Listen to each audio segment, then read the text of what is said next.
are you, Annette? I'm fine. How are you? You jamming tonight? Oh, get my groove. Oh, yes. And hello, movers. How are you doing? How y'all doing this evening? We're so glad that you came out to join us. You could have gone anywhere else with your time, but you know what they did in it? They decided to come here and just have a conversation with us. So we're just going to take the time to say hello to everyone. Thank you for tuning in. We love having you here because we can't do what we do if you don't show up. We need y'all to do what we do. So we just greet all of our awesome movement worldwide family that we call so affectionately our movers. We wish you a good evening.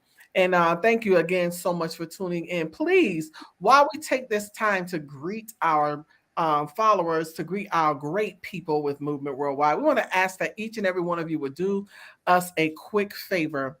The video that you're watching either on Netflix, Lord have mercy. Hey, maybe I'm speaking something into existence. Maybe you are. You're watching either on Facebook or you're watching on YouTube. So we ask that you please, whatever engine that you're watching from, please hit the like button there. Hit that like button, hit that heart button. Just, show us some love. Let us know that you're here. Let us know that you're tuned in and that you're not just tuned in watching, but you're listening, you're paying attention, and you're participating. Yes. So please hit that like button and stay and watch the show. The next thing we will ask you to do is to please click that subscribe button. The subscribe button, make sure you're following our page, make sure you're following our YouTube, you're subscribed to the YouTube. A lot of people be watching, but they don't even make comments because they say, oh, well, because I wasn't logged in. Well, log in. Take a moment and log in. It only takes a minute.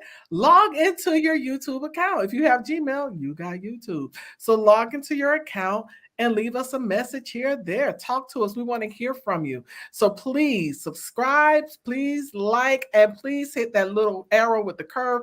That's the share button. You can share it to your page. You can share it in DM. You can share it with your friends. You can share it with family members. You can share this in text. You can share it in WhatsApp and email. Go ahead and share it with Lottie, Dottie, and who? Everybody. Lottie Dottie and everybody. Share it with everyone and let them know that the conversation is getting ready to take place now, live on Facebook and YouTube, and you don't want to miss it. We got to have all of our movers and shakers on tonight. So please, hello. Thank you, Francesca. Hello, Francesca. And we need to start singing her song, her name in it. Francesca.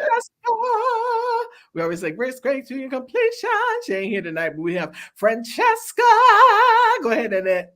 Francesca. All right.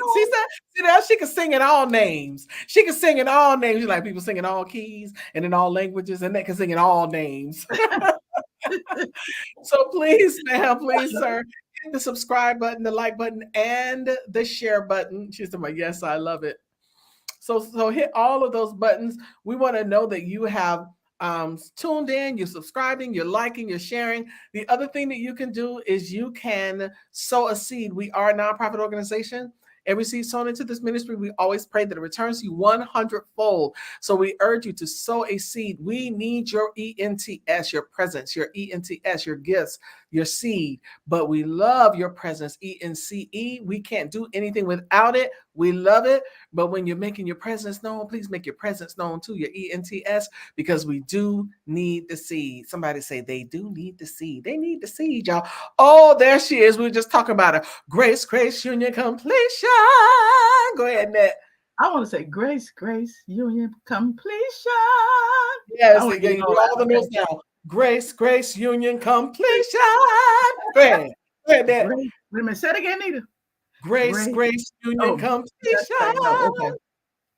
Grace union. I changed the note. Completion. Because that was one note. I got to work on that. It takes a voice lesson. You got to work on her same notes. Pop. Yeah. I know. I just changed all three of them. Grace union completion. Francesca. So you come down in, you go up. Let me stop. We got me acting up tonight. Hey, everybody on here gonna be singing before you know it. Everybody gonna be putting up in the air talking about completion. Can't help it. Can't help it, Grace. We just had sometimes we just have to get that little laugh in that we can't help it. Something just get all down in us. We get the giggles and we just have to let it out. So we just love being able to laugh and let it out with our movers. I see y'all cracking up all on the sideline.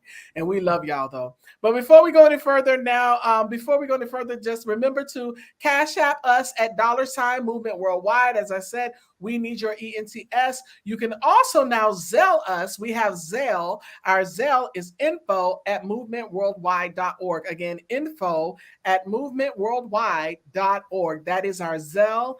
And you can also still become a patron. And what's a patron? How do you become one? Well, a patron. I'm so glad you asked wonderful questions, don't they, Annette? Just every week, just great questions. So a patron is one who comes into covenant with us and sows a monthly seed like clockwork. It just comes around and that seed is sown automatically. And that is who our patrons are. We have a Patreon account. You go to our website, movementworldwide.org, click the red button that says become a patron. It takes you to the website called patreon.com. And at patreon.com, you can set up your account and set your amount to become a monthly patron with us. And we ask for $12 a month. That's 40 cents a day, $2.80 a week. Just drink at a meal. One drink, one meal a week, one drink. So that little $3, come on, sow it every week into Movement Worldwide. We do need the seed. So you can also, though, follow us on our social media platforms. Everywhere you see that globe above Annette's head, everywhere you see that acronym movement, that is us. And you can email us your thoughts, views, comments, praise reports, prayer requests, and topic ideas, everything, whatever you got, just give it to us at info@movementworldwide.org. Again, info@movementworldwide.org. And now, without further ado, we are going into our first phase of conversation, and we do that with our transformational topic. We take idioms and phrases and just, come from a practical conversation and a little Bible, those things that just make you go, they just really make you go, So I'm sure you did that when you looked at tonight's topic. Do you see what I said? When you look at this phrase, you might get the urge to sing the Christmas carol. Do you hear what I hear? Said the night went to the little lamb. You might want to sing that little song, but I took that phrase. This is an idiom or phrase. You can call it rearranged by yours truly. And we all have used the phrase speaking something into existence. So I took this one. I'm like, because I wanted to kind of dig deep into the speaking into existence thing, because it's been such a hot debate. I've been seeing it across the board with different blogs and different things, and then hearing different people with their comments on it. And so there are theological debates about this. We have all used the phrase speaking into existence, but when theological debates push back on whether or not we can, that's what happens with the debates. They start debating whether or not we can. Scripture says God calls those things that are not as though they were. God calls. Arguments say that God is the only one with that power. And this was all very popular when, speaking, I'm going to claim it in the name it and claim it era. Oh my God, with a certain denomination, it was like, if you said anything negative, if you said I'm sick, you are not sick, you're the healed. I've been through that whole thing with this one group of people that name it and claim it. You don't have any faith. And many people believe, though, in that if you are sick, it's because you don't have no faith. I know. And I don't get what, it's like, dude, do you not see that God reigns following the just as well as the unjust? God does what he please. Not because you named it and claimed it. It's great that you feel the authority to walk in that position, but that, it doesn't mean that the next person doesn't have faith. So, you should be able to speak that you are healed and be healed. Yes, you can. God is able. He's able to do that. Yes. And this conversation is not, about calling one belief wrong over the other. But what I am here to do is to help us see each other's perspective, because yes, God is all powerful. There is no one above him. And Romans 4:17 is very clear. God calls those things that are not as though they were. But as is Proverbs 18:21, death and life are in the power of the tongue, and those who love it will eat its fruit. The Bible also talks about having the word of God hidden in the walls of our heart. And for out of the abundance of the heart, what the mouth speaks, every knee shall bow and every tongue shall do what? Confess. Y'all get my drift?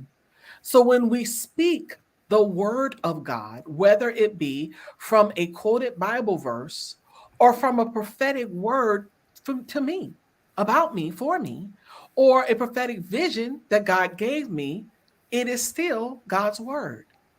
He's the one who gave it to me. So when I'm proclaiming and I'm speaking those things that I don't have as though they were, because God showed me and told me, it's his words and not mine.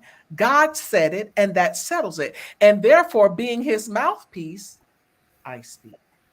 So if y'all can kind of put to bed the little, because I hear people all the time, you can't do that. God is the only one that has the authority. He got up with all power in his hand.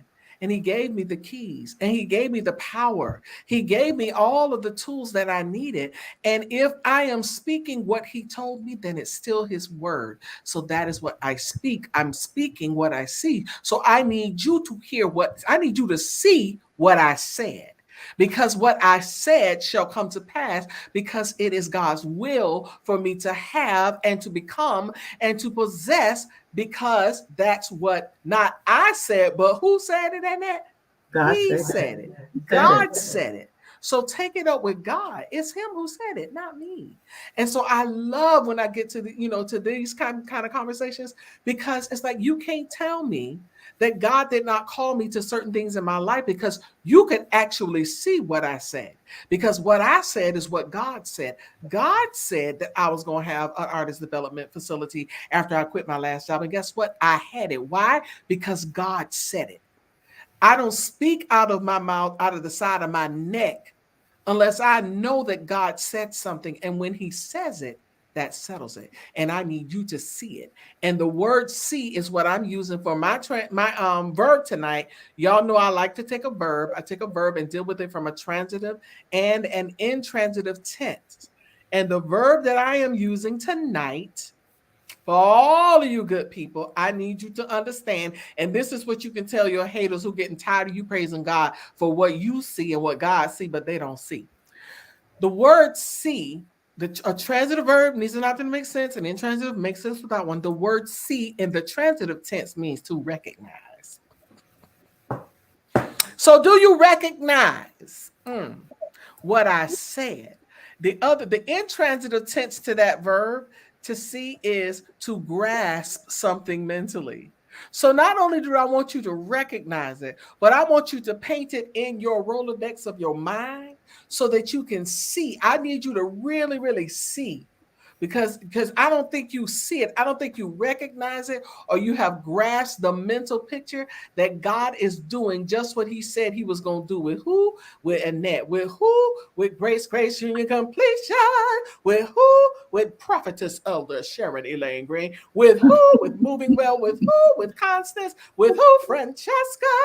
With who? Anita. Yes. He's going to do it. That's all I saw it was on. So whoever else is sneaking on and I ain't mention your name, well, I was on there, you ain't say my name. Well, you ain't show your face. You got to show your face. But I see it. And I need you to not only see it, I need you to recognize and to get it mentally in your mind. Do you see what I said? Do you see what I said? Because it's not, I don't want you to see what I see, because you can't grasp, you can't even fathom what I see. You can't handle what I see. I need you to see what I said, because what I see is so much bigger. I'm going to stop right there. And that, one of the things you said, what we say, you better recognize. When I say, you better recognize. We don't understand the power in that. In other words, you better look and see what I said, and you better recognize that it's gonna come to pass. And what I love about this is not, you don't say, "Do you see what I see?" Nah, do you see what I said? In other words, those words that you said at your mouth, they took root and they began to grow. So all that stuff, that you have been saying years ago, I'm going here, I'm gonna go, I'm gonna travel, I'm gonna do this. Now people can see there's evidence of what you saw. Now what you saw now comes to pass is what you said. So it comes to pass, and now they better recognize and grasp it. If you can grasp this thing mentally, oh my gosh, to really even believe in yourself. Even, I mean, yeah, we can say this to others, but we can say this to ourselves. Do you see what I said? Because sometimes we'll say it, Anita, but somewhere way back in the back, we may have a slither of doubt. Come on. And then all of a sudden, what you said out your mouth, God bring it pass. And now what you said, what you see, now what you said. Boom, boom, So boom. that's a that's a book. Moment book or sermon. Do you see what I said? Do you see what I said? I see it. But do you see it? Yeah, you're seeing it come to pass. And that's that's what it's gonna be though. A lot of folk gonna wake up tomorrow and you'll be like, do you see what I said? You see what I said, didn't you? That's what I said, because that's what God said. And he says, it belongs to me. I'm gonna have it as mine, point blank, period. That's it. All right. Just make you go, Yeah. What I said. All right, then, good people. That was our incredible transformational topic. And we're going to go to the next part of our conversation here. And we're going to have our toast. Well. Okay. I don't have my toast, my cup to toast tonight. I have a reason. The guy came in and took all my cabinets, so stuff is everywhere. Oh, well, I'm gonna toast for us.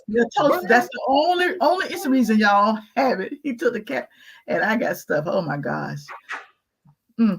All righty then. So that was our toast, and I'm sure Francesca is raising her glass for you. Thank you. So that was our toast. And we're going to move to the next phase of our conversation from our transformational topic. And before we do, we're going to pause for just a minute. Somebody's clapping. We're going to pause for just a minute. Oh, that's Grace clapping. Pause for just a minute and go to our quote from the quoteologist herself. We're going to pause for our Annettism, brought to us by none other than Annette L. Anderson. And while we're going, please share with your friends and family, share with somebody, share it to your page. Again, go through your followers and see who you haven't hit up. Share it some more and let them know y'all better get in here because they're getting to the good stuff. You don't want to miss it. But we'll be right back after our Annettism.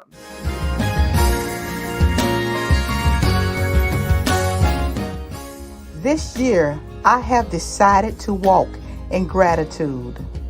Spent so many years of my life living in solitude. I've meandered around many days with an attitude. Even with my misfortunes, God had given me latitude. All the issues of life does not have the same longitude. So He sent His Son, who came to oversee the magnitude of my journey. Now I will live my life in servitude. In the book of Matthew, it speaks of the Beatitude. Jesus teaches on blessedness, happiness, and His aptitude. I'm reminded He called me even in the crowd of the multitude. Jesus, thank you for your love for us is plenitude.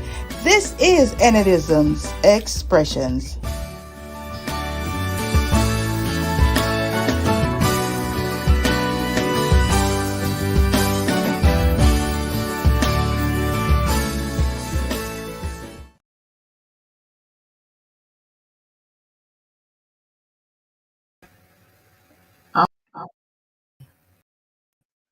Oops, sorry. Go ahead. That's all right. There are some matters and experiences that causes people to become hurt, fractured, or broken spiritually and emotionally. Every time I read this, I get I don't know, I feel some kind of way. Sometimes it just takes a conversation to mend a broken heart or spirit. In some cases, a band-aid won't do it. You need a power tool.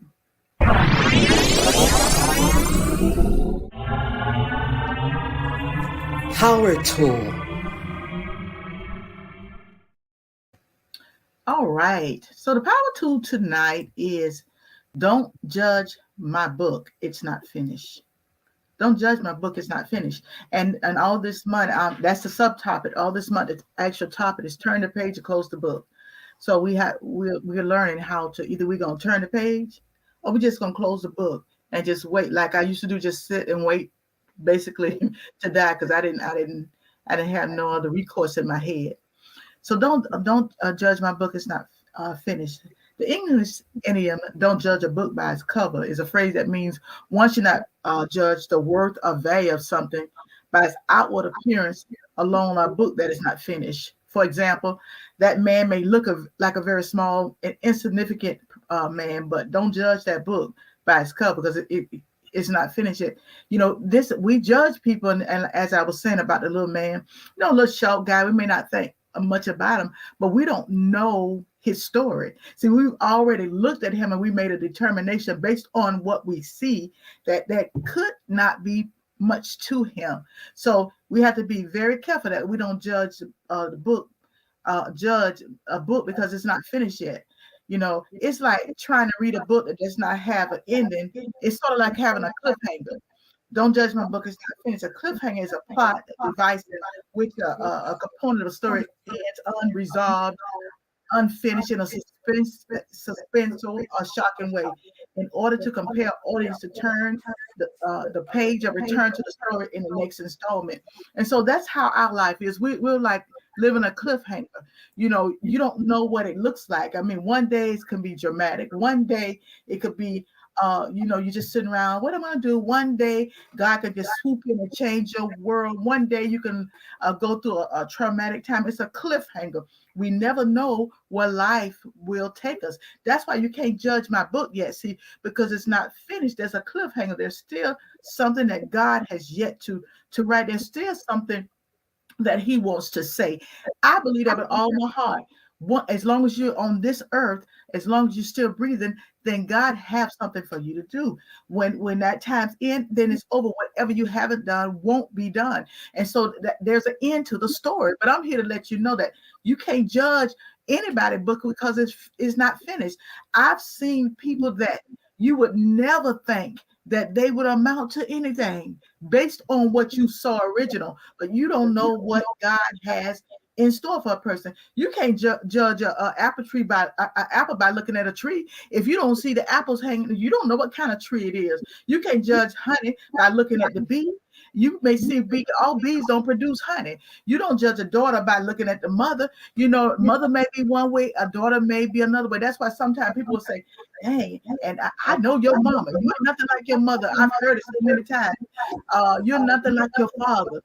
You don't want to be like your father. You can't judge a book by looking at the cover because I may look from the floor. I may look raggedy and don't look like nothing is on the inside of me. All you see is this person. When I was in the store the other day, this guy, he was saying, "Oh, you must be happy. You're smiling." I just looked at him. I always smile. I'm always smiling. You look at on the outside, but even though I was smiling, you don't even see the tears that's falling on the inside. Those tears that I've covered, those tears that I don't talk about. So you're looking on the outside, but you don't know the trauma. You don't know the heartache. You don't know the disappointment. You don't know how people walked out of my life. You don't know how people died. You don't know the story.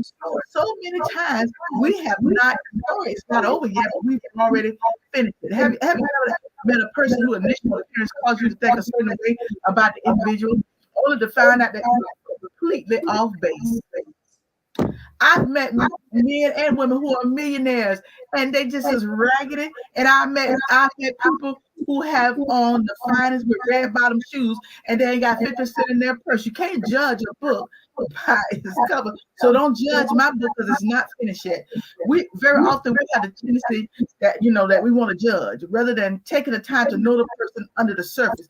See, we look on the outside, we look, surface, it's surface world. We already determine how a person is. But it's necessary to get to know people, places, and things at a deeper level than judging by the exterior appearance. Such will almost always lead us to superficial judgment that allows us to misjudge what's important, even in our own life. I even limit myself. I even told myself my story was over. I told myself that the book was closed. It wasn't no more pages. I already told myself, but I had to understand that I could not judge my book because it's not finished, and there's still a cliffhanger every day, every morning that God allowed me to wake up. There's a cliffhanger over my life. I don't know what I'm going to do that day. I don't know what quotes I'm going to write. I don't know. I'm getting ready to start writing my book. I don't even know what I'm going to put in that book, but I do understand that my life has a cliffhanger. So don't judge my book. Don't judge Anita's book. Don't judge other people's book, because when you look at it, and even sometimes we look at people and we think they got it all together. I've seen it too many times. We see it all the time. We see people who just give up and say, that's it. I'm going to close this book. I'm going to finish this chapter. I'm going to close this book forever. We've seen suicide as a high rate. Why? Because these people had already said in their head, there's nothing else left. It's pretty standard that most book covers include a title, author, design, and tagline. Others may include a few quotes by the critics or other authors. When we talk about judging a book that's not finished, we could get into a long list of issues, and we could get in a long list of things that we could come up with, like the cliffhanger. We could determine like, oh, child, please, she might as well go ahead on, her life over. But no, it's so many people that are still here, that somebody told them there'll never be anything. Somebody tried to close their book even before they became adults. Even as children, they told you just like your daddy. Well, then you saying I'm just like my daddy. My daddy ain't no good. My daddy ain't never did nothing for nobody. So you're trying to tell me that I'm like him. No, baby, don't close my book yet, because it's not over. Judging a book based on the author centered ideas and reputation and opinion of author rather than design of the cover. See, we're looking at the design of the cover. We're not really looking at the author. We're not really looking at that person who has the final say. We're not looking at that. We're just looking at the book cover. The book cover look pretty good. You can see book covers sometimes that don't even look that good, but baby, you go to turning that page and all of a sudden words begin to jump out. Don't judge my book. It's not finished. And finally, when I begin to look at in the Word of God of being judged, and it just took me to John 3:16, one of the most simplest scriptures, there is. This is what they tried to do to the Son of God and the gospel. And the Bible says, for God so loved the world that he gave his only begotten Son, so that whosoever believeth in him should not perish, but have everlasting life. We all know, we like to quote it. Well, let me just break it down a little further to you, so you understand that we have to be careful that we don't judge the book that's not finished, because they judged this book, and what they didn't understand is and it's not even finished. That it's still a cliffhanger until he comes back. God so loved the love. That is the heart of the gospel of the word. That's the height of the gospel that he gave. That's the hope of the gospel. Whosoever, that's the hair of the gospel, believe it. That's the how of the gospel, shall not perish. That's the hedge of the gospel, everlasting life. That's the happiness of the gospel. So even when they try to close your book, baby, I have to go back to this word. Listen, all that stuff he said, but that's the happiness, everlasting life. And until God called me back, I am living my life with a cliffhanger. So don't judge my book. It's not finished. There's a cliffhanger, and there's something yet to be told. And so many times, if you ever watch some good movies, you're on the edge of your seat. You're trying to, like, what's going to happen? And then they get to the good part, and you got to wait till next week. Like, come on now. I want to know what's going on. That's not how it is in the real world. We just have to keep going, because every day is a cliffhanger. Every day God is doing something. Every day he's moving. So you're going to either turn the page or close the book, or don't judge my book, for it's not finished. And that's what I have.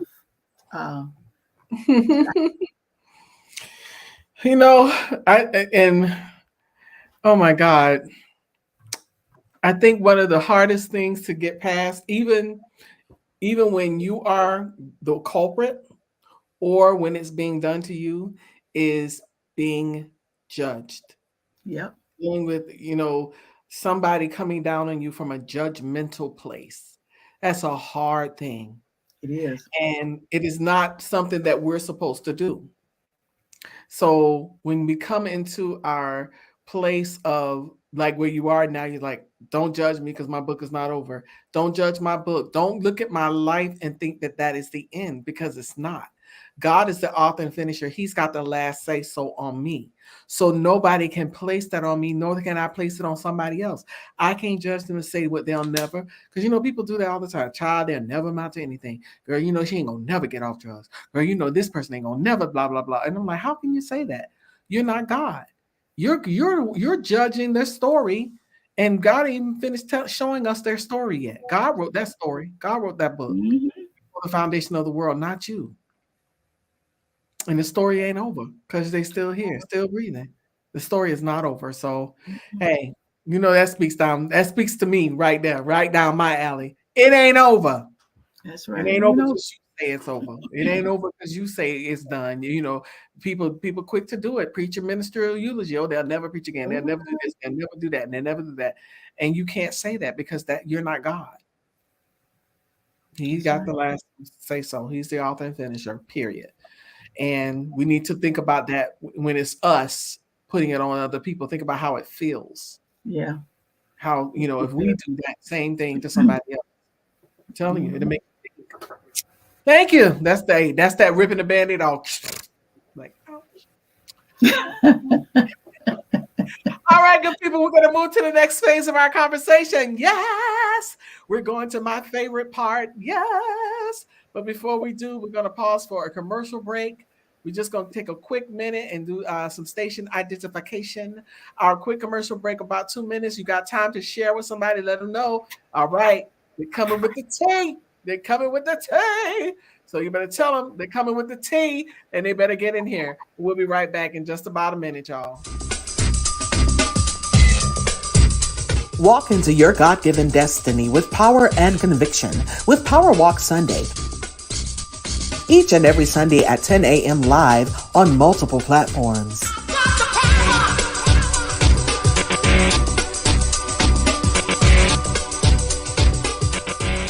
Making sure that toxic relationship we came out of don't make us bitter, but make us better. Yes. And so you're looking for somebody good out there, but you're not good yourself. Absolutely. So the thing about it is working within yourself. When you go into the relationship as your best and they go into the relationship as their best, then you have a great relationship. Welcome to another amazing episode of the TMC podcast. As we continue to help you take your relationship from surviving to thriving. TNT, that's Tuesday Night Talk with Annette L. Anderson, every Tuesday night at 9 p.m. live on multiple platforms.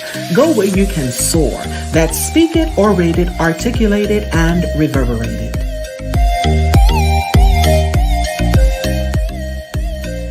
When we eat well, we live well, and all will be well. Go to elbwell.com, join the journey, and take your life back. If you don't have your copy, get yours today at Amazon.com. That's Living Life One Quote at a Time by Annette L. Anderson. Helping us grow spiritually together. Tired of the fluff and puff of playing church? Ready to be a powerful vessel? Ready to work the word? Join Connie Green every Tuesday at 7 p.m. on Facebook Live. And we're here every Wednesday at 7 p.m. live with Can We Talk? Your co-hosts, Annette L. Anderson and Anita Faye Wilson, with Tea Time Topics, where we discuss trending subjects and current events. You can also discuss these with your Can We Talk coffee mug. Email us at info@movementworldwide.org. They're $15, and that includes shipping. Make a donation via Cash App at $Movement Worldwide, or go to our website, click the Patreon button, and sow a seed of $12 per month. That's 40 cents a day. Whatever the seed, it's greatly appreciated. Be sure to follow us on all platforms. Click the notification button, subscribe, like, and don't forget to share.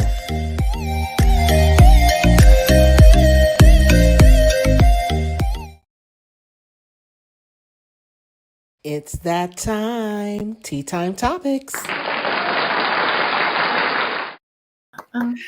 Yes, it's time for Tea Time Topics. Tea Time Topics.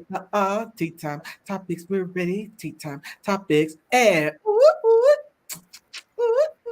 uh-huh. I see you. I see you. No rhythm. All your little places to go that time. Right. All right. It is time for Tea Time Topics. 1, 2, 3, 4, 5, 6, 7, 8. Now we got them all. Time for our Tea Time Topics tonight. We have a lot of tea, a lot of tea to get out of our thoughts. As the only daughter of the late Elvis Presley and Priscilla Presley, singer Lisa Marie Presley spent her life in the spotlight from the start. And the public interest in her life, from her marriages to her private tragedies, never waned until, much like her father, she was taken too soon. Lisa Marie Presley died Thursday, January 11th, 2023, after suffering an apparent cardiac arrest. She was 54 years old, my age. She was the sole heir to Elvis's estate, as well as his sprawling Memphis, Tennessee mansion, Graceland. Her father's mighty and ever-looming legacy didn't, however, steer her away from her desire to pursue a career in music in her own right. Lisa Marie Presley launched her career in 2003 with a debut studio album, To Whom It May Concern, which reached number 5 on the Billboard 200 albums chart and was certified gold that summer. She wrote almost all the lyrics on the album and co-wrote every melody.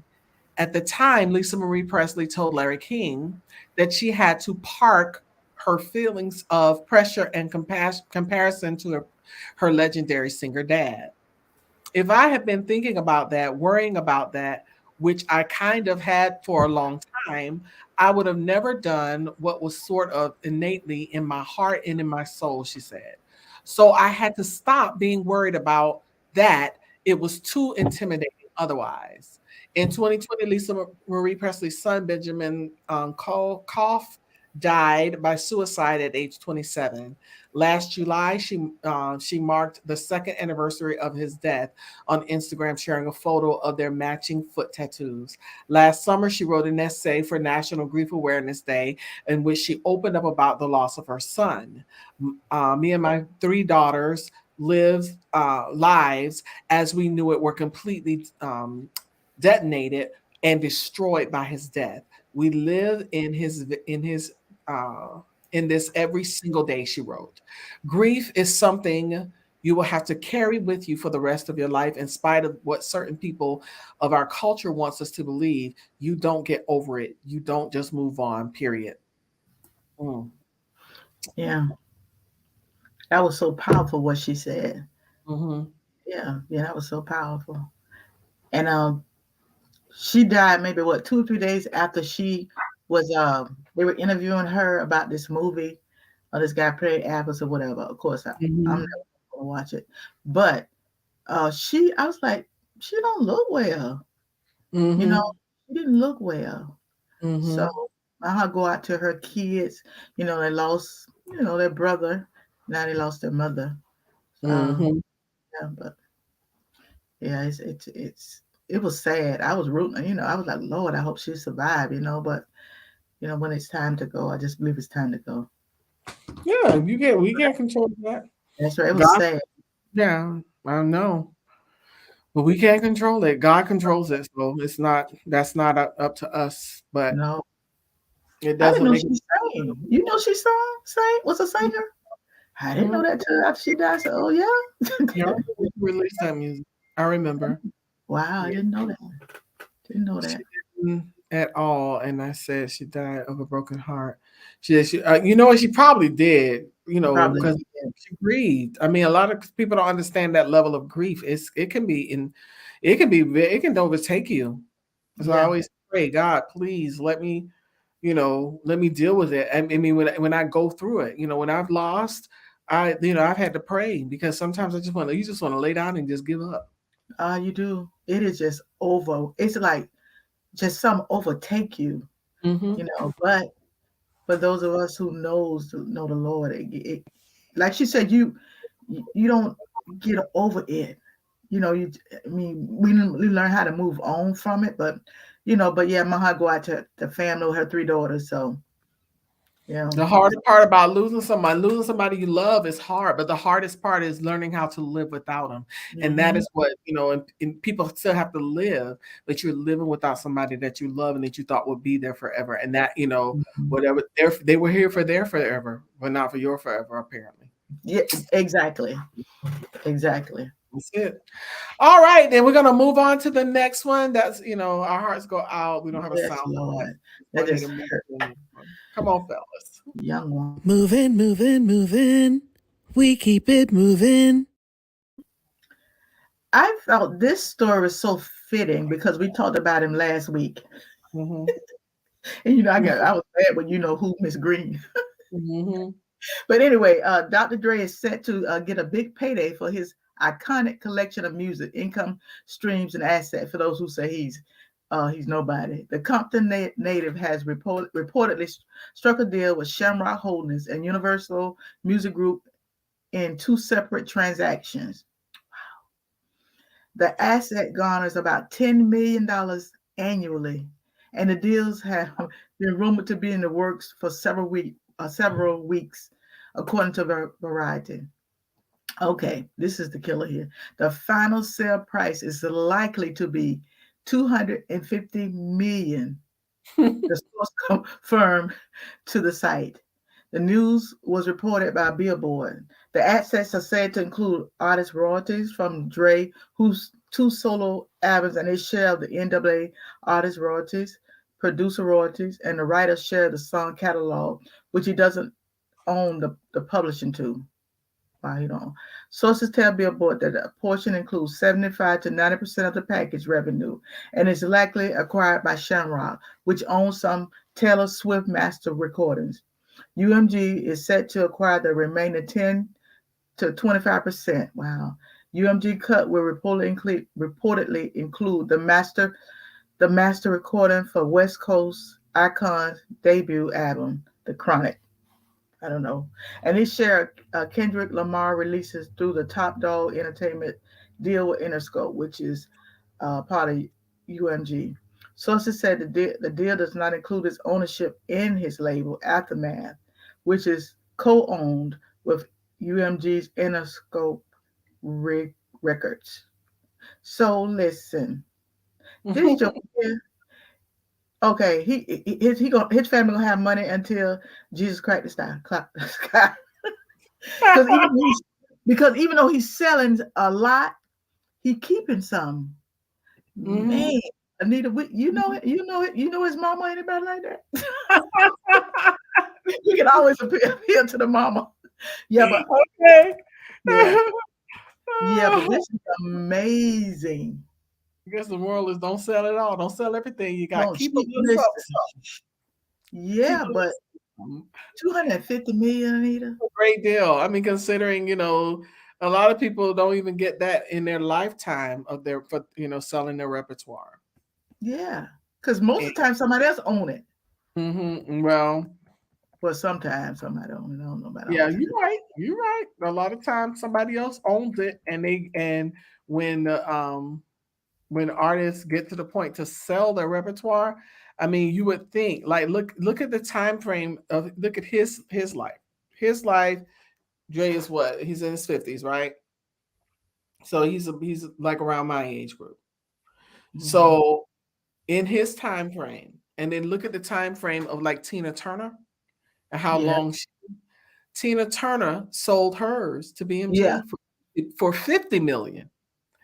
His is worth $250 million. You see what I'm saying? So in the period of time of his life, the impact that he has had on music far exceeds some of the artists that we, have listened to since we were kids.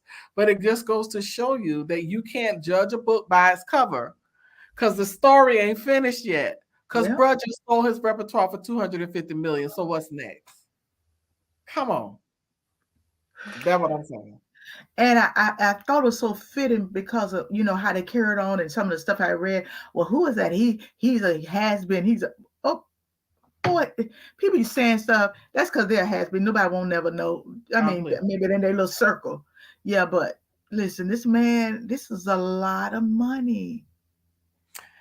We applaud him. Yeah, I ain't mad. Now maybe whoever advises maybe Miss Green can, once it souls, maybe somebody let her play it. Okay, I'm through with that. Who had to get it out, Anita? Yeah, so she want to play other people's stuff and then I don't know who y'all think don't want y'all to be called out for it. Don't want to be called out for it. This is not an everyday sale here. I was like, wow. Right. And I'll be honest, I don't know none of these songs, but I know Tina Turner music. See what I'm saying? Now you would know, of course, but I don't know nothing. I knew he wrote something, but I don't know nothing about him. But Tina Turner, yeah, I know stuff. But obviously, anyway. Well, we obviously teamed up, Dr. Dre. Oh yeah, it is. I applaud him. I'm so man. Good. One more time. One more. Yes. I love to see this. All right, fellas, come on and take us to the next one. Moving, moving, moving. We keep it moving. Wow. Okay. A beloved teacher and cousin of Black Lives Matter co-founder Patrisse Cullors died from cardiac arrest hours after being tased and restrained by Los Angeles police officers during an encounter that was captured on body camera footage. In Los Angeles, there is an outrage following the police department fatally beating a man. Over the years, the Los Angeles Police Department has faced tons of backlash. To begin 2023, the Los Angeles Police Department has some controversial situation on their hands. However, the situation with this man, Keenan Anderson, is leading to public outrage. The man was approached by the police. He told them he was running for his life, and after they were done, he laid lifeless on the street. Keenan Anderson was in downtown Los Angeles, but he was living in Washington, D.C. In D.C., he was actually working as a teacher. In addition, Anderson is the cousin of one Black Lives Matter organization co-founders. However, Anderson's life came to an untimely end on January 3rd. Now, the horrific details surrounding his passing have leaked to the news. As a result, there are people now speaking out against Los Angeles Police Department. When Keenan Anderson was approached by the law, he told them he was running for his life. The police officers repeatedly told Anderson to stop running. After he continued to run, the police began to taser him. However, once they got him on the ground, Anderson screamed, "They are trying to George Floyd me." After that, Anderson laid lifeless on the ground. According to the police, Anderson had substance in his system. LAPD under fire for beating the life out of a Black man. Yeah. Yeah, I looked at the video. He was scared. He was scared. He was scared. He was scared. Something was wrong. Yeah, and they kept telling him to stop. He wouldn't stop. But he said he was scared. He said they George Floyd me, and they did. And he may have substance abuse. Substance in his system. I don't know. But did y'all have to do what you did? Was it called for? Yeah, and they tased him more than once, they said, and that may have contributed to his cardiac arrest, because a lot of people do drugs and don't have cardiac arrest. I know plenty of people do drugs don't have cardiac arrest. So I'm sure the family's gonna, do what they need to do, autopsy and all of that. But he was so scared. He was running. He was so scared. And it's so many people, especially Black men and women, that they have a certain fear. Maybe he shouldn't have ran, but sometimes, he was screaming what he thought would happen, and that's what happened. So people fear for their lives. I can't say that. a minute, because you don't know what type of cop you're up against. Yeah. You don't know how far they'll go. Mhm. That's sad. It But was sad. we don't have a sound for that because that's just a Mhm. sad story. So we're It just was gonna leave sad. that one. Yeah. Yeah. Very sad story. All right, fellas, come and take us to our next one. Moving, moving, moving. We keep it moving. Okay. Children who live in the Mississippi Delta can now experience state-of-the-art mobile dentistry provided by Dr. LaMonica Davis Taylor, a pediatric dentist with a private practice called Smiles on Broadway Dental Care. Okay, that's a lot. Located in the city of Jackson. She has been providing dental service to children in the Delta since 2015 and currently has students in Boyle, Shelby. It's going all the places that she has it. And said Dr. Taylor and her team at Smiles on Broadway Dental Care travels to schools where they provide preventive and emergency dental care to children. All of the schools are in a health care shortage area. I can't read today. Prior to purchasing the mobile clinic, she and her team would carry portable equipment to each school. The mobile clinic will allow them to treat more students in a safe environment. So they had been doing this for a while, but hey, they ain't let nothing stop them. The students have enjoyed having Dr. Taylor and her team visit their schools. Many other parents have followed through with the recommendation and have taken their children to local dentists where more comprehensive treatment can be performed. The goal of the clinic is to serve the most vulnerable children in that area. There's a great need. Many of the students have either never been to a dentist or have been for emergency treatment only, causing heightened anxiety and long-term fear of the dentist. I know adults like that. I do. My mission, she said, my mission is to provide quality oral health to children who would otherwise not see a dentist, said Dr. Taylor. And this is what she said. She said, it's fulfilling when our annual visit result in fewer referrals for restorative care. Restorative. Yeah, that's it. What Nita just said, restorative. Because I was just getting ready to tear that word all the way up, okay? Okay. It means that our mission is being accomplished. Dr. Taylor is a 2003 graduate of John F.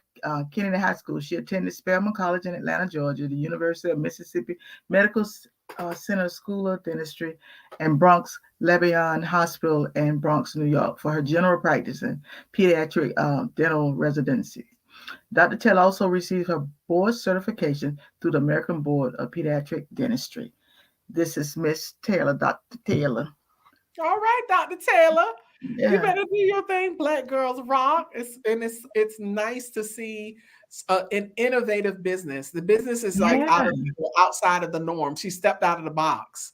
Yes. And then work for somebody else. She went and put her mobile dentistry situation together, and giving a service that in most of our communities we skip because we can't afford it, or it's not on my insurance plan. You can't go past like certain little things, especially when it comes to adult dentistry. Those just don't take care of the teeth.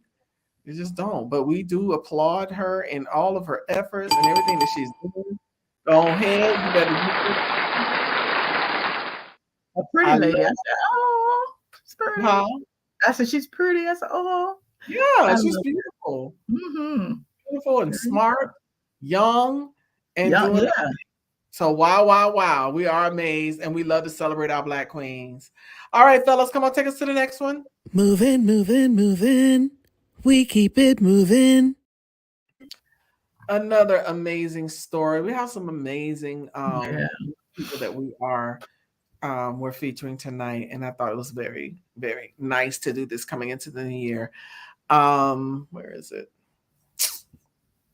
A 17-year-old Omarion Alkaika, I think it's Ilkaika. I think that's how you say his middle name.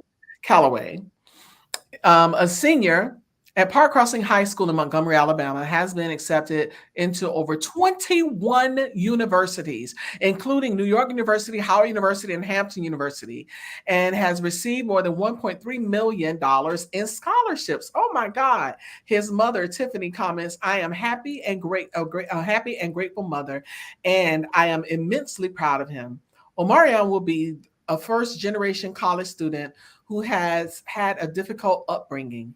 He became a caregiver for his grandmother and disabled autistic uncle when he was just 10 years old, while his mother worked 2 jobs. He seized the reins of leadership and cared for them until she would arrive home.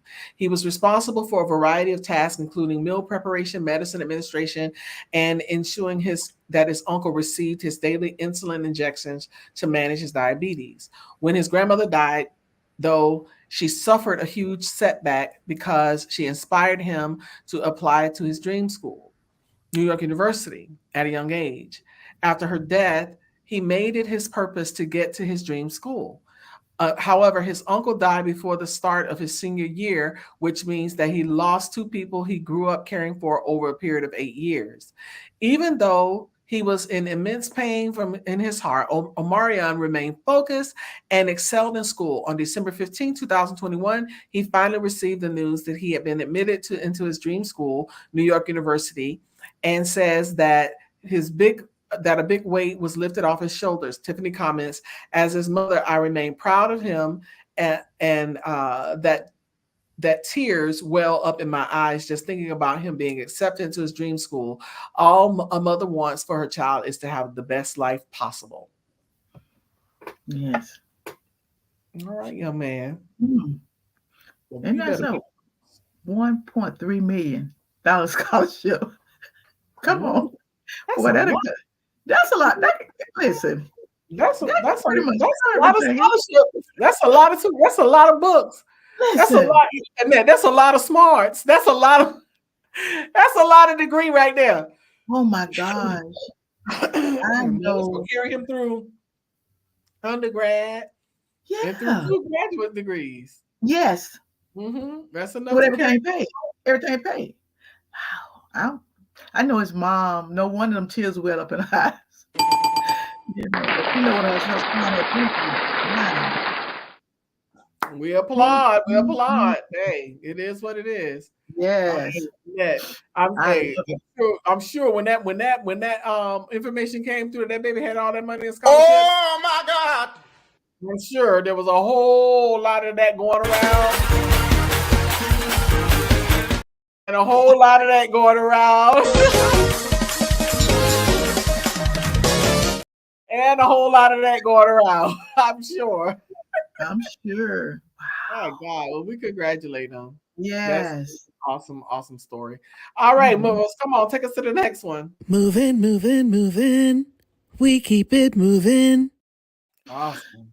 Oh man, that's okay. Here we go. Snoop Dogg just took his newest ownership of Death Row Records to a whole other level on Thursday, December 29th, after announcing the record label's expansion into the weed industry. I guess he joined in the what's his name from the church? Yeah, Jamal. I'm sorry. I just had to throw that in. Okay, Death Row Cannabis is a brand new launch and made its appearance known on their newly made Instagram account under @Death Row Cannabis, where they introduced the company's 3D metallic silver design with gold accent produced by Myler Man. They should ask me to do it.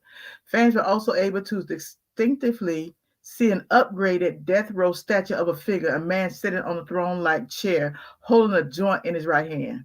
So you didn't have to guess. The animated teaser video also featured a liquid diamond-infused pre-rolls as well as regular packaged marijuana. Wow. Giving fans a sneak peek at how the product will be offered. Kevin Gillian, a.k.a. Battle Cat, what is that word? Cool. Anyway, talked with them on the individual and produced the music behind the video. According to Forbes magazine, Death Row Cannabis curator will be AK, who is a legendary West Coast grower who was personally brought on by Snoop Dogg to lead the cultivation for the brand. In addition to his new job as administrator for Death Row Cannabis, AK is also the curator of SMKRS, an LA-based cannabis brand. Those interested in this new venture won't have to anticipate a long wait. For Death Row Cannabis is slated to be available this month. The actual date has yet to be revealed. Snoop Dogg has been a huge advocate in supporting the safe usage of cannabis. Well, he's been smoking weed ever since I knew him. In 2015, he created his own line of medical and recreational marijuana products, Leafs by Snoop, which launched in Denver, Colorado. When he first dropped his collection, it included 8 strands of cannabis, such as, I don't even know all this stuff, as for indica, what is that? Dominant. Listen, it was a bunch of weed, okay? It's a bunch of different strains. Listen, it's called different stuff. It's good for you when you're sick. That's what they say. Anyway, that's what I'm saying. I'm breaking it all the way down. Snoop even hired his own personal. Now, this what got me. Snoop Dogg even hired his own personal blunt roller, whose job is to simply form the rapper's herb into joints for him. Snoop's love for weed has been a huge part of his brand ever since he stepped on the scene with his debut album, Doggy Style. So he's been smoking reefer for a long time in 1993. So basically, you got some weed, and it's different kinds. That's what it's saying. It's like buying cigarettes. You get Cools, or a Campbell's or whatever. So now he got all kinds. Y'all have to go and read up on him, and he got all kinds of weed. Listen, I start reading that like, what? I know. And you know what? The thing is, I was reacting earlier to the exact same thing that Grace did. Grace said, she said, listen. Like, listen now. When I say listen, I'm finna break it down. I'm not gonna read all what this thing. I'm telling you, the man got a lot of weed. And it's got different names. You have to, get with him and find out what he got. Listen. Whatever it is, he got a lot of weed. And it's all different kinds. I know 3 such dominant hybrids. Now, and he got one called a CHD strain. Indica dominant hybrid. So it sounds like it could be very good and very lucrative. I don't know, but I just wanted y'all to know that he got a lot of it. So for those. Hey, it is what it is. It is what it is. I ain't mad at him. Hey, that's a lot of weed. You got a lot. I used to wonder why he never go to jail, because he was smoking it when it was illegal. But I don't know. But I mean, Annette, half of America was. I know, but they were smoking a lot of in the private. Well, they don't do it in the private. They do it in public. Yeah, they do it in public. Back then in public. Child, he's smoking arenas. It's like where you live, it's like different in different places. But child, I mean, Annette, remember back in the day in the club, you go in the club in the bathroom. Yeah, the whole bathroom. It's not like if you walk in there, you might as well, Yeah, you done got a contact. Hey, boy, put your clothes in the wash machine because it'll tear you up in the club. Yeah. Well, he used to smoke weed and walk slow. You ever watch it? He ain't gonna pick up speed. He does. He walks slow. He walks slow. If it's fire, I don't know. What's happening, man? All right, so we lost. Hey, many people making money off weed now. So hey, we need to get us a dispensary. All right, fellas, come on and take us to the next one for people who had a chance to think about that. Moving, moving, moving. We keep it moving. Movement worldwide dispensary. Oh, we take it worldwide, and you want something. It don't take long. Lord no. Spike Lee has launched a new program for students at historically Black colleges and universities. According to Deadline, the filmmaker has established the Spike Fellows program in collaboration with the Gersh Agency to support students at the Atlanta University Center Consortium. This includes those enrolled at Morehouse College, Spelman College, and Clark Atlanta University. It is with great honor, privilege, and excitement to announce the Spike Fellows in association with my partners and the Gersh Agency at AUCC, expressly according to the outlet. From the get-go, I knew when, not if, I opened a crack in the door, I was bringing as many Black and brown folks with me in front and behind the camera. I am who I am because of my grandmother, Zimmy Jackson, and my mother, Jacqueline Shelton Lee, who both graduated from Spelman College, he expressed. I am who I am because my grandfather, Richard Jackson Shelton, and my father, William Lee, who both graduated from Morehouse, the acclaimed director exclaimed. It's on the campuses of Spelman and Morehouse where they met, fell in love, and got married. As my elders often told me, deeds, not words. According to the report, the Spike Fellows program is based on the principle that access plus exposure will create opportunities. The students selected will receive academic debt relief, industry mentorship, postgraduate internships, and full-time employment, all provided by Gersh. The inaugural class consists of 5 students selected by a panel, including Lee, as well as Gersh management and the AUC community.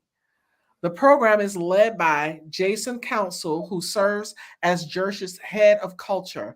I joined Gersh to lead the charge in identifying powerful opportunities and signature moments, to advance cultural competence and accelerate social impact, said Council in closing.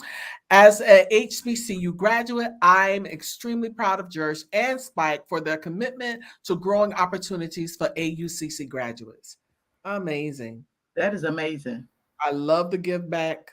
Oh my gosh. Love the give back.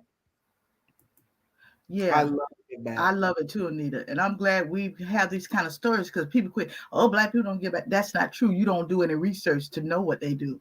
Plenty of people who are wealthy have given back. We've done so many stories on them. Basketball players, football players, you name it. So I love that story. Yes, and he is. I agree, Grace. He's leaving a Yeah. power legacy. And that's good. I mean, Spike has been in the game a minute, long before any of the other people, and he was making movies, and we were rushing out to see him. Now we got a lot of Black directors. I mean, he was one of the ones, even may have not been the one from back in the day, but he definitely did open a lot of doors that a lot of young directors and Black writers and screenwriters and stuff are experiencing and enjoying today. So we give definitely a applause and a hats off to Spike and his accomplishments. We applaud him. Yes, awesome, man. Awesome. You know what he said? He said the debt cancellation. Debt relief. And students selected will receive academic debt relief. So here it is, they're going to be trained and they won't have that burden of having, yeah, that stuck out to me. In the workforce, worried about how you're going to pay your student loan, less alone how you're going to put a roof over your head. Oh, goodness, it's something else, I tell you. All right, fellas, come on, take us to the next one. Moving, moving, moving. We keep it moving. All righty. This was a real good story because we're in January and we just celebrated Dr. King legacy. And I ran across something that was very interesting to me, and it's about Dr. King.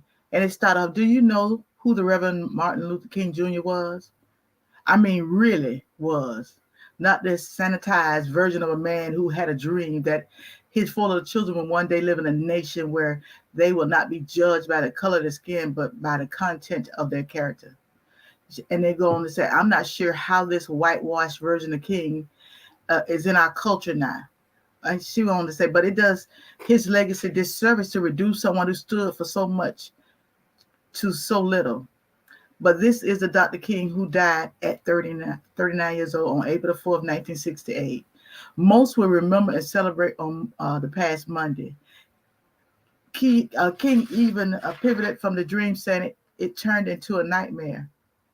Over the years, I realized people who love to quote, I have a dream speech, and particularly this part of the speech, don't know who King was and don't understand America at that time. First, King wasn't talking about a race-blind society. He was talking about one where being a Negro, the word used at that time, didn't automatically mean second-class citizen. Didn't mean that you have to work twice as hard to get into the same position as a white person. Didn't mean that you had to sit at the back of the bus, use the back entrance of a business, or get up from your seat because a white person wanted you to. He wasn't saying he wasn't saying don't see black people. He was saying don't treat black people differently based on simply being black. Second, the fact that King's speech is so often quoted in his birthday as a national holiday, one would make one believe he was treated well during his lifetime. He wasn't. A Gallup poll in 1966 found that 63% of the Americans had a negative opinion of King. Finally, King was nonviolent. Yes, he was, but he was radical. Voluntary King. He was a radical, non-violent person. He was revolutionary. Yes, he was nonviolent, but he wasn't afraid of being against the status quo. Come on now. Nonviolence was a chosen strategy, just like protesters today who use nonviolence. King was told that there were a better way to advance social justice. In fact, there were several white pastors who had wrote him and began to question him, not that he was doing, but are you doing it the right way? Didn't we hear that when the young man took the knee? Well, it's not that you shouldn't take it in your knee, but where you took it, so I threw that in there. King asked to be remembered as a drum major for justice, peace, and righteousness. Instead, he's often remembered as a dreamer, passively, instead of the man of action that he was. He wanted to be a drum major for justice, peace, and righteousness, but all we want to talk about that he had a dream. And even he said that dream had become a nightmare. So this is the story of the Dr. Martin Luther King Jr. that nobody likes to talk about. Come on. Yes. It was a force, honey. Yes. And a lot of people took the kindness for weakness. Mm-hmm. But it takes a force to even go out there and get arrested with the people. He wasn't scared. Yeah. Mm-hmm. It was just an approach. And he was killed for it. And everybody and their mama want to quote the speech, but not what caused the speech, not what's behind the speech. They talk about it because it sounds good and it's comfortable. But let's really get into why he had to write that speech and why he had to march, So just the method. All righty. We're down to the last one. Before we go on to that one, we want to applaud Dr. Queen. Yes. He was cool though. Somebody put down he was cool as the day is long. Yeah, he was cool. He was cool. He was a prodigy. Brilliant man. Prodigy. Brilliant. Yes. He was cool though. He had a little stature about him. Come on, fellas, take us to the next one. Moving. We keep it moving. And for our last tea time topic, let me see. The Forgotten King, Alberta Williams King, the mother of Martin Luther King, was born in Atlanta in 1903. The only surviving child of Jenny Celeste Williams and Adam Daniel Williams. She attended high school at Spelman Seminary and went on to enroll in Hampton Normal and Industrial Institute, where she obtained her teaching certificate. Before attending Hampton, Williams met a young minister named Michael King. Shortly after completing school, Williams and King announced their engagement during Sunday services at Ebenezer Baptist Church. After their wedding, the newlyweds moved into an upstairs bedroom in the Williams home in Auburn Avenue, where King Jr. and his two siblings, Willie Christine and Alfred Daniel, were born. She was one of the original mothers of the movement in literal terms as well. She was the mother of the great Dr. Martin Luther King. Yes, the mother. That's a legacy the world is very familiar with. Dr. King wrote letters to his mother. In one of the letters, he said, I often tell the boys around the campus, I have the best mother in the world. Alberta William King's last moment alive was in the same church she grew up in and then raised her children on June 30th, 1974. Although her soft-spoken nature compelled her to avoid the publicity and accompanied her son's international renown, she remained a constant source of strength to the King family, especially after his assassination. In 1974, she played the organ during Sunday services at Ebenezer. Alberta King was shot by Marcus Chenault, a 21-year-old man from Ohio who claimed, all Christians are my enemies. Atlanta, another king killed. And Alberta King Williams died later that day at the age of 70. Isn't that something? Yes. Yeah. We never, that's why I say the forgotten king, because I think it was 6, 7 years after her son was killed. But here was this woman playing the organ. She was playing, I think it was Amazing Graces. I think it was, or something. And this guy, in fact, her and one of the deacons were killed. 3 people were shot before they wrestled the man to the ground. But she died, and one of the deacons in the church died. So she's a forgotten king. We don't hear about her. And I think it's so important that women, and we do men too, obviously, but women don't be forgotten, because we had a great contribution to the Black community and a community as a whole. And so many times, as you know, Anita, and the people who listen to us, that the story get overlooked and not told. And so, yeah, that's why, I chose to talk about her, especially with Dr. King being his birthday, whatever celebration was just recently. Yeah. All righty. Well, that was good. We do applaud his mother and all of the wonderful things that she did. She got him here, and she so we applaud her. And that's the end. We've come to the end of our conversation tonight, y'all. We've come to the conclusion of our show. I'm so glad we had this time together, but we gotta go. We gotta go, y'all. It's time for us to go. But before we do, we ask you to do a few things for us. Number one, the video that you're watching on Facebook or YouTube, wherever you're watching from, please hit the subscribe button. Please hit the like button, and please click that share button and share it with someone. The other thing you can do is sow a seed. Our Cash App is $Movement Worldwide. You can also Zelle us at info@movementworldwide.org. And very soon, within the next week, you'll be able to do text to give.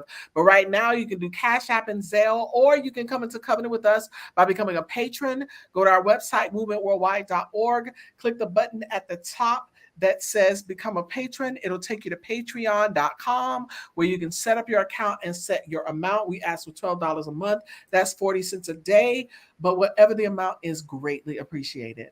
The other thing you can do is you can follow us. Boop, boop, boop. Everywhere you see that globe that's above Annette's head, everywhere you see that globe, follow us on our social media presence. Everywhere you see the globe and movement, the acronym, that is us. Make sure you give us a follow. And you can also email us thoughts, views, comments, praise reports, prayer requests, anything, topic ideas, email it to info@movementworldwide.org. Now, without further ado, let me give the rundown of what we have going on all week. We have a lot going on all week long. We started our week with Annette L. Anderson, who graces us with her presence from her organization entitled SOAR. You want to know more about SOAR? SOAR umbrellas, a lot of wonderful things, but go to her website, AnnetteLAnderson.com. That's AnnetteLAnderson.com, and you can read all about everything she has going on. But she graces us on Tuesday nights at 9 p.m. with TNT. That's Tuesday Night Talk, where we take flight and soar. That's speak, orate, articulate, and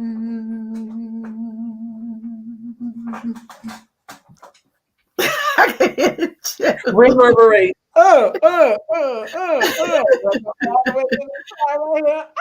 And then I come all the way back. That speak, orate, articulate, and reverberate live on Tuesday nights at 9 p.m. on this platform, Facebook and YouTube. And stay tuned, because she got some more announcements coming. Yeah. And then on Wednesday, come right back here and join us for our midweek conversation. Let your hair down, just chill, and walk through every part of Can We Talk with Us? Can We Talk Wednesday nights at 7 p.m. live on Facebook and YouTube. We have our transformational topic, the idioms and phrases that just make you go, oh.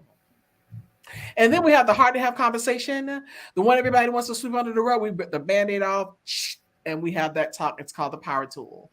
And then we go from the good, bad, and the ugly, the news. We keep it light, but keep it real with our tea time topics. All of that on Wednesday nights at 7 p.m. And then on Fridays, if you are not on Clubhouse, you need to get on Clubhouse. Tell your neighbor, say, neighbor, get on Clubhouse, on Clubhouse. Say, get on on Clubhouse, on Clubhouse. Oh, y'all do that real good. So to get on Clubhouse, download the app, look for us, look for the Globe, look for me and Annette L. Anderson and Anita Faye Wilson. But if you just can't, you can do this. Bam! Text the word movers to 954-820-5050. What? 954-820-5050. What? 954-820-5050. What? 954-820-5050. Yes. 954-820-5050. Text the word movers. You will get a link straight into the Clubhouse conversation going on. And you will also get a notification every time we go live and other announcements. So text the word movers to 954-820-5050. And then on Sundays, join us right back here on this platform, Facebook and YouTube. Meet Annette L. Anderson and Anita Faye Wilson, 10 a.m. on Sunday mornings for Power Walk Sunday, where we inspire and motivate you to walk into your God-given destiny with power and conviction, where there is always, say always, Annette. Always. There is always a word for you. Your last thoughts, Annette? Well, my last thought is, do you see what I said? Anita so eloquently broke that down. And even when we do all the different things that we do that we didn't think we could do, and we just need to ask you, do you see what I said? We have seen things come to pass. Yes. So you know what? There's power in words. Begin to speak over your life, over your ministry, over your children, your husband, your organization.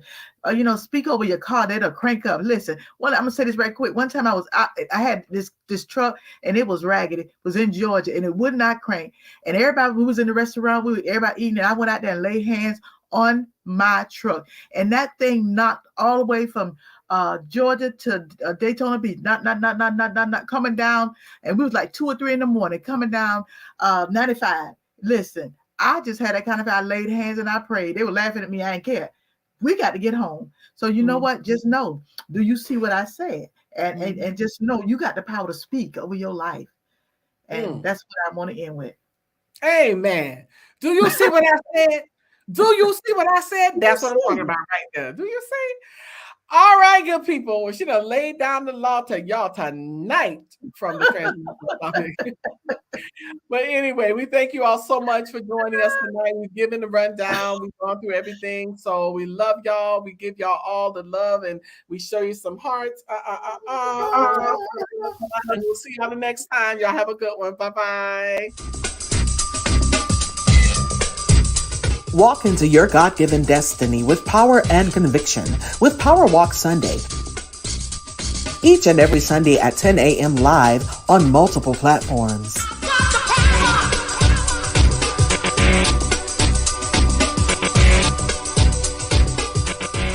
Making sure that toxic relationship we came out of don't make us bitter, but make us better. And so you're looking for somebody good out there, but you're not good yourself. So the thing about it is working within yourself. When you go into the relationship as your best and they go into the relationship as their best, then you have a great relationship. Welcome to another amazing episode of the TMC podcast. As we continue to help you take your relationship from surviving to thriving. TNT, that's Tuesday Night Talk with Annette L. Anderson. Every Tuesday night at 9 p.m. live on multiple platforms. Go where you can soar. That's speak it, orated, articulated, and reverberated.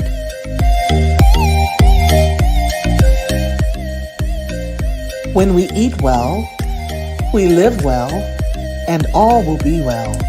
Go to elbwell.com, join the journey, and take your life back. If you don't have your copy, get yours today at Amazon.com. That's Living Life One Quote at a Time by Annette L. Anderson. Helping us grow spiritually together. Tired of the fluff and puff of playing church? Ready to be a powerful vessel? Ready to work the word? Join Connie Green every Tuesday at 7 p.m. on Facebook Live. And we're here every Wednesday at 7 p.m. live with Can We Talk? Your co-hosts, Annette L. Anderson and Anita Faye Wilson, with Tea Time Topics, where we discuss trending subjects and current events. You can also discuss these with your Can We Talk coffee mug. Email us at info@movementworldwide.org. They're $15 and that includes shipping. Make a donation via Cash App at $Movement Worldwide, or go to our website, click the Patron button, and sow a seed of $12 per month. That's 40 cents a day. Whatever the seed, it's greatly appreciated. Be sure to follow us on all platforms. Click the notification button, subscribe, like, and don't forget to share.